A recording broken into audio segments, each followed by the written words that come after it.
This is your WCFW Daily News Roundup for 105.7 CFW in Chippewa Falls and 93.5 The Tap in Eau Claire.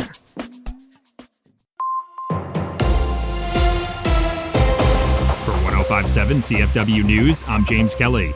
A new report released by United Way found that over one-third of Wisconsin households are unable to afford their basic needs. The annual report seeks to calculate how many households fall into the organization's ALICE category, or Asset Limited, Income Constrained, and Employed. The designation is meant to identify families that may not qualify for the public assistance they need because they are employed and their income keeps them above the federal poverty line, but that income isn't enough to afford basic necessities like housing, food, utilities, and childcare. According to the annual report, about 11% of Wisconsin households are currently below the federal poverty line, with an additional 24% falling below United Way's ALICE threshold. ALICE households are more likely to be living paycheck to paycheck, with an unexpected expense like a medical emergency or needing to repair their car, leaving them struggling with debt. The report also found that Wisconsin residents working in the food services or accommodation industries were the most likely to be experiencing significant financial hardship.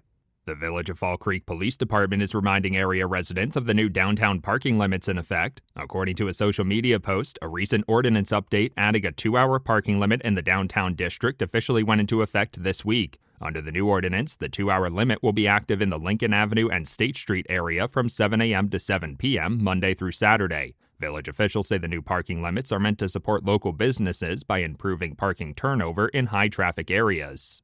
The Chippewa Falls Parks, Recreation, and Forestry Department is inviting area families to participate in the Zoo Talks series this summer. According to a social media post, the events will take place at the Irvin Park Zoo throughout July and August. Zookeepers will share presentations and training demonstrations with a variety of the animals at the Irvin Park Zoo, including their pasture animals, fox, sugar glider, and lemurs. A full schedule of when each talk will take place and which animals it will feature is available on the City of Chippewa Falls website.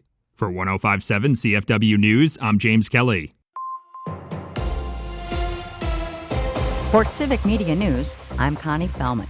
More than 16,000 Wisconsin moms are expected to gain a full year of health coverage after childbirth starting this week. Governor Tony Evers says the new law extends Medicaid coverage from 60 days to 12 months, aiming to improve care during what doctors call a critical period. State health officials say nearly half of pregnancy-related deaths happen in that first year, and most are preventable. Supporters call the change life-saving. The state says eligible moms will be automatically enrolled.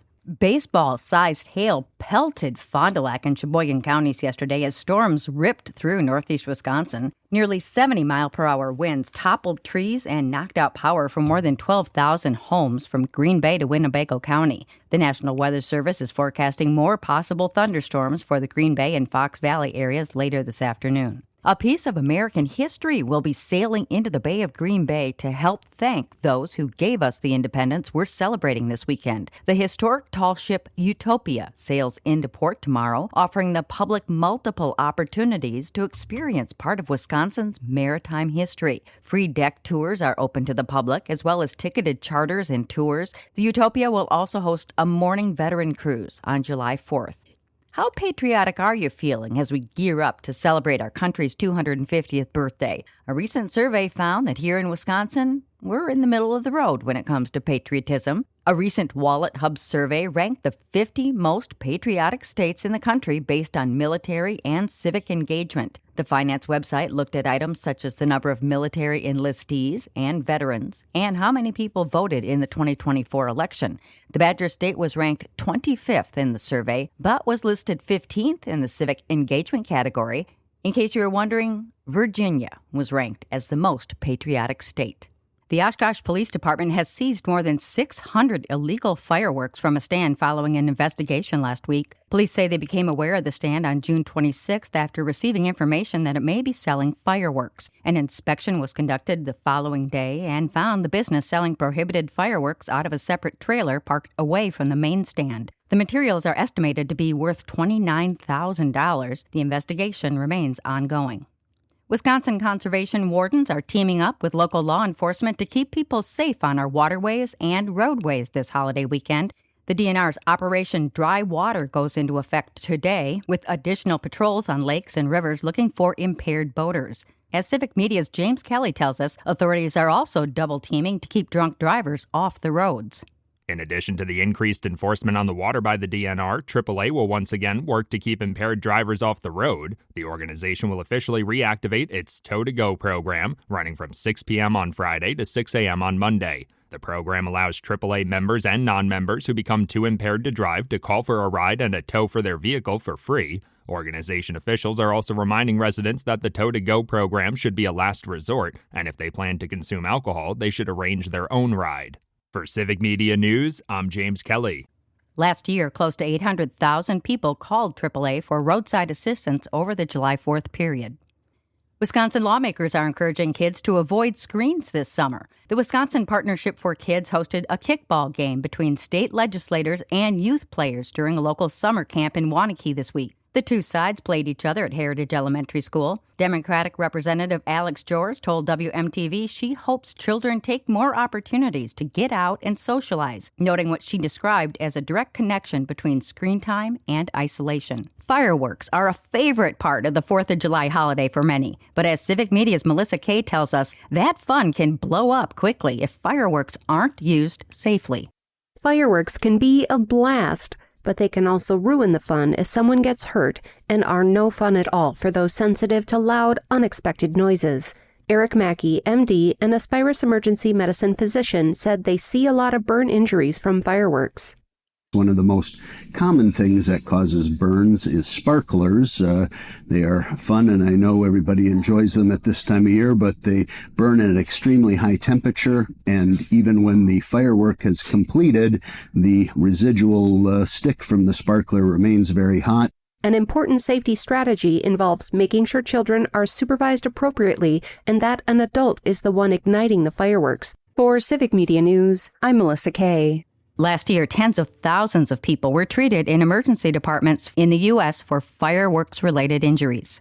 Department of Health Services is trying to cover its tracks after sending personal information to wrong addresses. Officials say notifications were sent out to affected individuals explaining their information may have been accessed by people who shouldn't have seen it. DHS notified the impacted Wisconsinites when the error was discovered back in April, compiling a list of more than 8,100 names. Those people have been offered free credit monitoring for 1 year and a dedicated call center to have questions answered.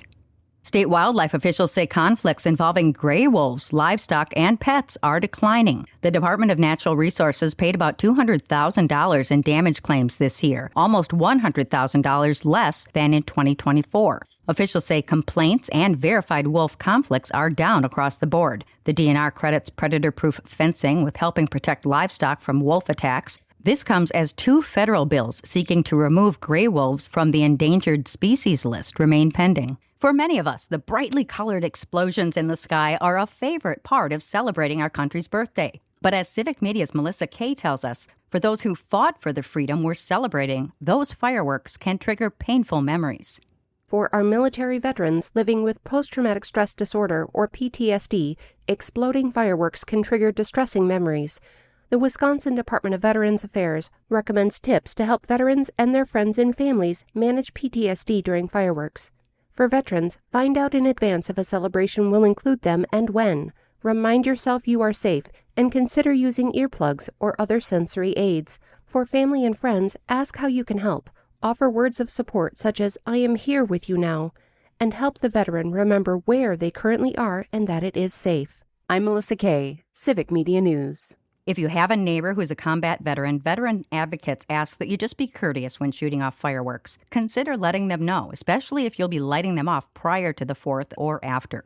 Those unfamiliar explosions and loud bangs also terrorize many pets this time of year whose owners don't realize their four-legged friends may not share our enthusiasm for fireworks shows. Animal advocates recommend leaving your dog at home inside if you're heading out to watch a fireworks show. If you plan to celebrate at home, just keep a close eye on your pet. Humane Society workers say the 4th of July holiday is one of the most common times of year for pets to go missing. They say the combination of loud fireworks, more people outdoors, and more guests coming and going through open doors creates ideal conditions for a scared pet to slip away. And that's your state news update. I'm Connie Fellman for Civic Media News.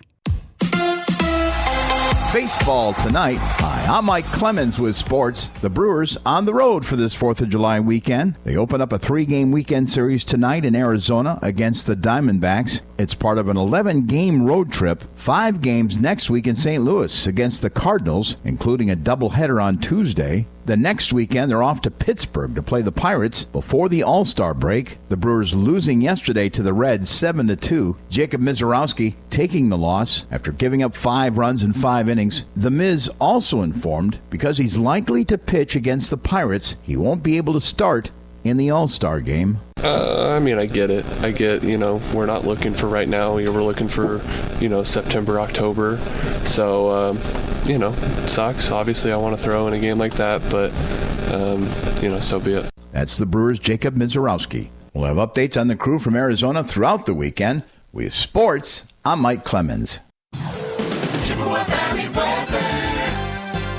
It is going to be muggy, mostly cloudy with late morning and afternoon showers and thunderstorms possible, and some of those could be strong to severe. Our high today around 85. Tonight, scattered thunderstorms after midnight, low in the low to mid-60s tomorrow, more scattered storms with a high of 83. I'm meteorologist Sean Cable. Currently, it's 69. That's your WCFW and the TAP Daily News Roundup from Civic Media. Subscribe to this podcast on Spotify, Apple, or wherever you find your podcasts. Find more news at WCFW.FM or thetap.fm.